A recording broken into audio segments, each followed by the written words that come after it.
Hi guys, welcome to the new video. तो आज बात करेंगे हम विंग कॉइन की, जिसका सिंबल विन कॉइन है। आपको किसी भी एक्सचेंज पे ये विंग कॉइन विन कॉइन के नाम से दिखेगा।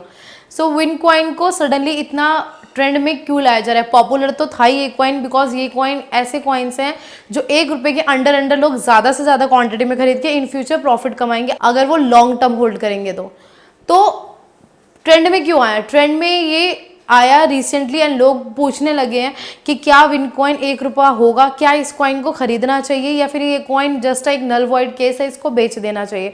सो ये सब बाय एंड सेल का सिस्टम तो मैंने वीडियो के नेक्स्ट सेगमेंट यानी कि टेक्निकल एनालिसिस में बताया हुआ है। बट अगर बात करते हैं न्यूज़ के तौर पे, तो जैसे कि Justin Sun, BSC daily, Binance smart chain, ये बड़े बड़े जो कंपनीज और टाइकॉन्स हैं, इन्होंने ट्वीट करके इस कॉइन को पम्प करने की कोशिश की ताकि इस कॉइन का ट्रेंड बढ़े। लेकिन क्वेश्चन ये आता है, क्या ये कॉइन ₹1 होगा?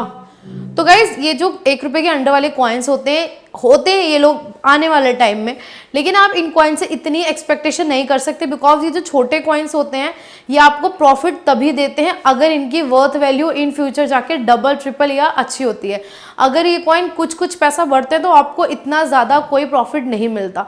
तो अगर आपने ये कॉइन खरीदा हुआ है तो मेक श्योर आप इस कॉइन को खरीद के 2 से 3 साल तक के लिए डाल दें।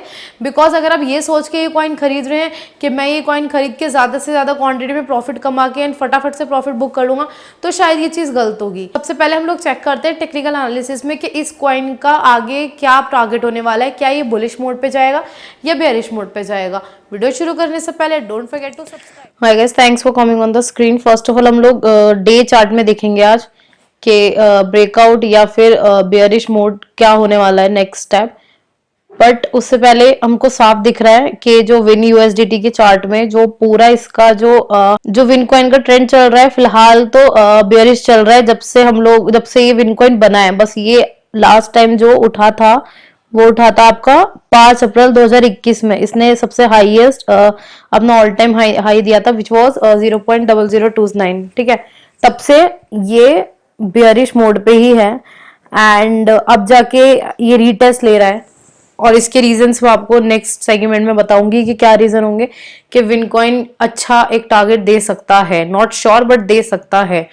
Things are predictive not confirm. ठीक है, तो सबसे पहले हम डेली चार्ट में प्राइस एक्शन की बात करते हैं।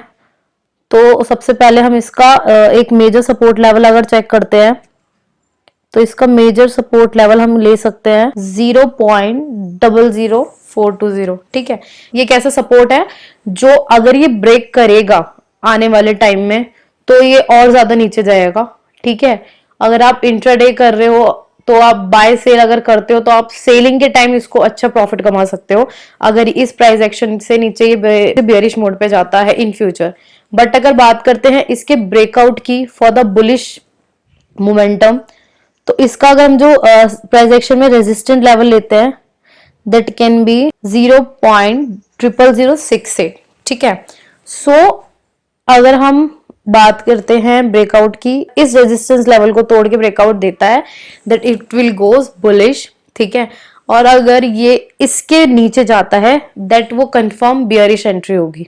ठीक है, तो ये तो बात आती है कि कब हमको एंट्री लेनी है, कब सेल करना है। और उससे पहले आप ना कोई भी एक्शन मत लेना। अगर ये नीचे जाके कंसोलिडेट करता है, रेजिस्टेंस और सपोर्ट के बीच में कंसोलिडेट करता है, तब तक आप कोई भी ना तो खरीदना इसको ना, और अगर होल्ड कर रखा है तो बेचना भी मत।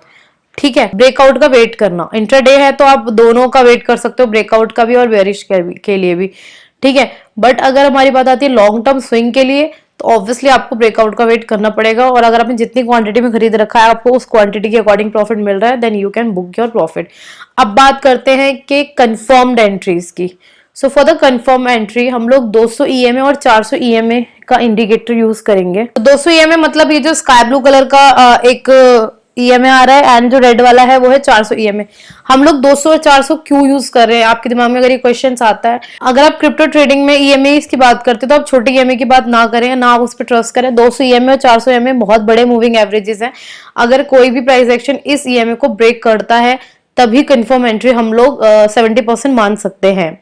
ठीक है, तो अगर बात करते हैं डेली चार्ट में EMAs की, तो जहां मैंने आपको ये सपोर्ट लेवल बताया था उसके थोड़े से नीचे आप देख सकते हैं के जो EMA है, 400 EMA है वो सपोर्ट ले रहा है, एंड उसी रेजिस्टेंस लेवल के थोड़े से नीचे 200 EMA रेजिस्टेंस दे रहा है। तो ये कंफर्म्ड है कि अगर इन फ्यूचर ये EMA को भी ब्रेक करके ऊपर जाता है तो आप रेजिस्टेंस लेवल का भी वेट करें, और दोनों के ब्रेकआउट के बाद अगर कुछ भी ब्रेकआउट होता है तब आप कंफर्म इसको बाय सेल, जो भी आपका मोड है, जैसे भी आपकी ट्रेडिंग मोड है, आप उसको यूटिलाइज कर सकते हैं।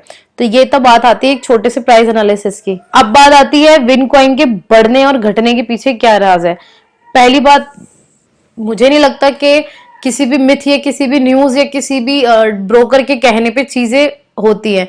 चीजें हमेशा एनालिसिस या टेक्निकलिटी के ही तौर पे होती हैं, बट स्टिल हम लोग एक बार नजर डालते हैं न्यूज पे। तो गाइस, BSC डेली जो बिनांस स्मार्ट चेन का एक वेबसाइट है जहां पर इससे रिलेटेड जितने भी न्यूज और फीचर प्रोजेक्ट्स होते हैं उनके बारे में चीजें बताई जाती है। तो रिसेंटली BSC डेली ने ट्वीट करके बताया था that most active BSC token जो बिनांस स्मार्ट चेन पे है उनकी लिस्ट उन्होंने दिखाई थी, जिसमें विंकलिंग जो विन कॉइन है सबसे ऊपर जा रहा था, एंड इसका जो सर्कुलेटिंग सप्लाई है $14 बिलियन शो कर रहा था। तो समवेयर इट्स एन इंडिकेशन के ये कॉइन उन टॉप 6 कॉइन में से है जो इन फ्यूचर अच्छा आपको रिटर्न दे सकते हैं, जबकि डॉज कॉइन थर्ड पे है एंड विन कॉइन फर्स्ट पे है।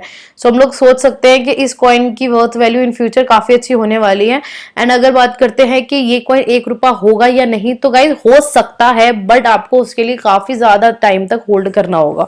एंड अगर इस न्यूज की कंफर्मेशन की बात करें, इस न्यूज को कंफर्म करने के लिए जस्टिन सन जो ट्रॉन के फाउंडर है, उन्होंने इसी सेम ट्वीट को रीट्वीट करके कोट करा था that Wink is the number 1। This is the confirmation from Justin Sun कि इस कॉइन की वैल्यू इन फ्यूचर अच्छी होने वाली है। तो अगर आप होल्ड कर सकते हैं फॉर अ लॉन्ग टाइम, 3 से 4 साल के लिए, प्लीज से होल्ड करें। होल्ड नहीं कर सकते तो प्राइस एनालिसिस के तौर पे जब आपको प्रॉफिट मिले आप इसको सेल आउट कर दो और अपना प्रॉफिट बुक कर दो। I hope you liked it. Thanks for watching this video.